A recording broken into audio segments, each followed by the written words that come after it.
महाराज हमारी सहायता कीजिए, महाराज हमें बचा लीजिए महाराज।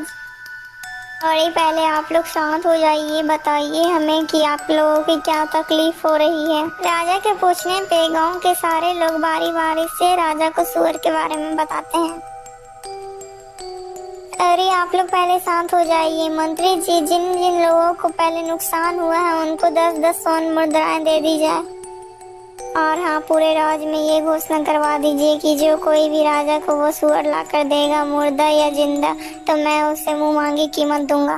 राजा का आदेश होते ही पूरे राज्य में घोषणा करवा दी जाती है।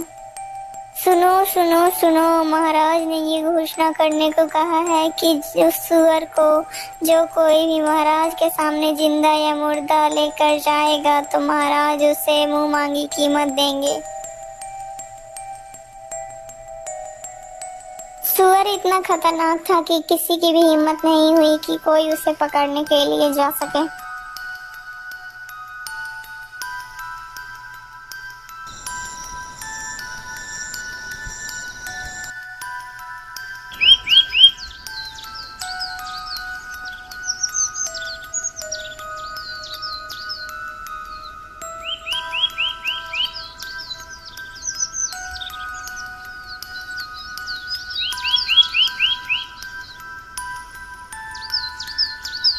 अरे मंत्री जी, क्या आपने राज में घोषणा नहीं करवाया कि उस सुअर को कोई पकड़ के मेरे सामने लेकर आए?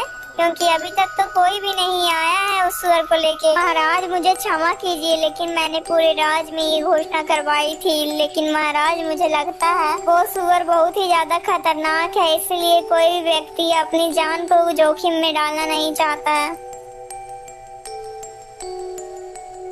परंतु मंत्री जी, अगर ऐसा ही चलता रहा तब वो सुअर हमारे पूरे राज्य को नष्ट कर देगा।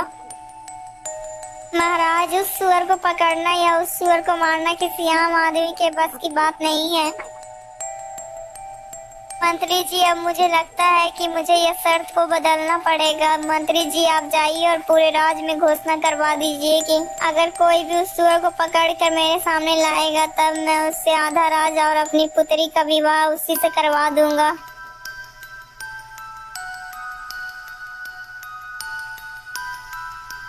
सुनो सुनो सुनो, राजा ने अपना शर्त बदल दिया है। यदि कोई भी व्यक्ति उस सुअर को राजा के सामने लाकर पकड़ कर देगा तब राजा उसे अपने राज्य का आधा राज उसे सौंप देगा और अपनी पुत्री का विवाह भी उसी आदमी के साथ करवा देगा। सैनिक जब ये राज में पूरे घोषणा करते हैं तब दो भाई चुपचाप खड़े होकर सैनिकों की बातें सुन रहे होते हैं। बड़े भाई का नाम राकेश तथा छोटे भाई का नाम सोहन था। बड़ा भाई बहुत ही ज्यादा कुटिल स्वभाव का था, जबकि छोटा भाई बहुत ही ज्यादा भोला था। वो दोनों बहुत ही ज्यादा गरीब थे। अरे भोला, क्या तुमने भी वही सुना है जो मैंने सुना है? हाँ भैया, आपने बिल्कुल ठीक सुना है। अब तो मैं ही उस सुअर को पकड़ कर लेकर आऊंगा और राजकुमारी से विवाह कर कर बन जाऊंगा इस राज्य का राजा। इसीलिए मैं तो चला महाराज के पास। फिर इतना कहकर राकेश वहाँ से चला जाता है और भोला भी फिर वहाँ पर से अपने घर की ओर चला जाता है।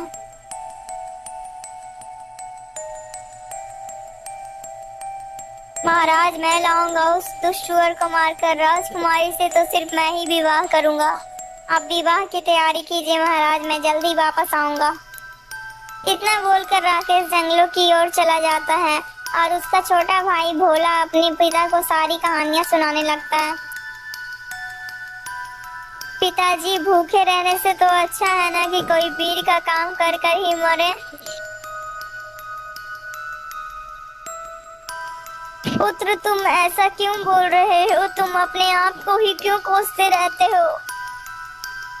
पिताजी, तब और मैं क्या करूं? एक बेटा होने के नाते मैं आपका कोई भी काम नहीं कर पा रहा, ना आपकी दवाई ला पा रहा हूं। सोचिए पिताजी, मैं आपका कैसा बेटा हूं।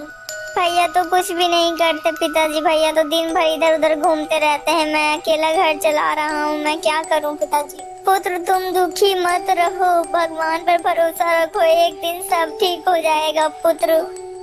पिताजी, अगर ऐसा ही है तो मैं भगवान से ही मांग कर मैं उस सुअर को पकड़ने के लिए जाऊंगा और मैं उस सुअर को पकड़ कर लेकर आऊंगा।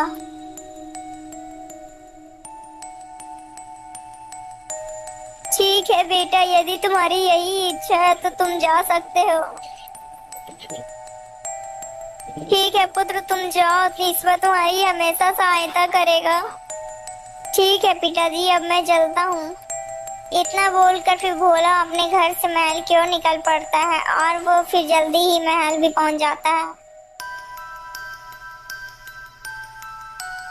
दोस्तों, अगर आपको ये कहानी अच्छी लगी है दोस्तों, तो कृपया कर इस कहानी को एक लाइक करके चैनल को सब्सक्राइब कर दीजिएगा दोस्तों। और हाँ दोस्तों, इस कहानी का पार्ट 1 हमारे चैनल में आ गया है दोस्तों, तो इसका पार्ट 1 भी हमारे चैनल में आकर जरूर देख लीजिएगा दोस्तों। दोस्तों, आपको ये कहानी को देखकर क्या शिक्षा मिली है कमेंट में जरूर बताइएगा दोस्तों। दोस्तों, आपको क्या लगता है, क्या भोला अपने इस काम में सफल हो पाएगा दोस्तों? क्या भोला सच में सुअर को पकड़ कर ले आएगा? कमेंट में जरूर बताइएगा दोस्तों। और हाँ दोस्तों, अगर आप लोग इसका पार्ट 3 देखना चाहते हैं दोस्तों, तो हमारे चैनल के साथ जुड़े रहिएगा दोस्तों। इसका पार्ट 3 भी जल्दी हमारे चैनल में आ जाएगा दोस्तों। और हाँ दोस्तों, ऐसी और कहानियाँ हमारे चैनल में है, तो आकर जरूर देखिएगा दोस्तों, ऐसी और कहानियाँ हमारे चैनल में।